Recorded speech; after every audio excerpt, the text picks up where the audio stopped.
Hello, my name is Michael with Entertain Me TV Show Reviews, and this is a special video about the future plans of all the gold rush crews. The video will also feature what the mining crews went through not only this season, but any of the mining seasons. The Hoffman's 3 seasons. For 3 long years, the Hoffman crew has chased a dream.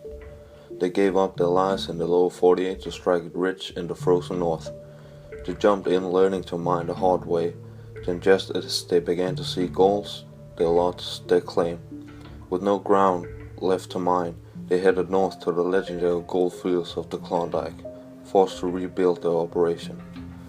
The miners' luck finally began to change, and in their 3rd season Todd went all in, securing twice the ground, twice the manpower, and twice the machines to hit his super-sized goal of 1,000 ounces of gold. The Hoffman's future plans. Todd Hoffman is a dreamer, and at the end of his 3rd season gold mining, he's ready for his next big move beyond the frozen north. 7,000 miles south, Todd and his crew search for gold, but down here is a whole different ball game. Todd's crew is forced to push deeper into the unknown to find virgin land. Along the way, they suffer setback after setback. Todd and Dave battle it out, but Todd refuses to quit and gets a shot at the best land he and his crew have ever seen. Last but definitely not least, 2 miners from the Hoffman crew decides to call it quits. The miners are Greg Remsburg and Chris Doom. The Dakota Boys 2 seasons. Last year, Dakota Fred made a bold move. He purchased Porcupine Creek with his life savings and was determined to run the mine his way. With historic floods wiped out his home in North Dakota, the stakes for Fred got even higher. This season, Fred poured everything he had into getting to the bottom of the glory hole, and finally he found what he thinks is an ancient waterfall that promises a bonanza. And after an epic battle, the Dakota Boys may be sitting on millions in gold. The Dakota Boys' future plans. As this season came to a close, Fred and Dustin headed up into the mountains above their claim to scout out their future. High above Porcupine, Cahoon Creek is the source of all the gold in the area.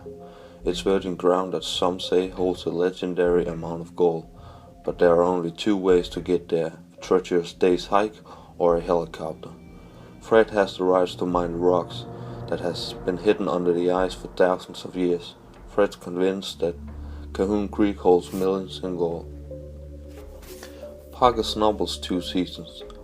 Parker was just 16 years old when he took over the Big Nugget mine. He had to learn how to be the boss overnight. A boy in a man's world, he fought for gold and his grandfather's approval, but in his 1st year he failed to strike it rich. This season Parker went for broke and put his life on the line for redemption. He mined every last flake of gold on his grandpa's claim.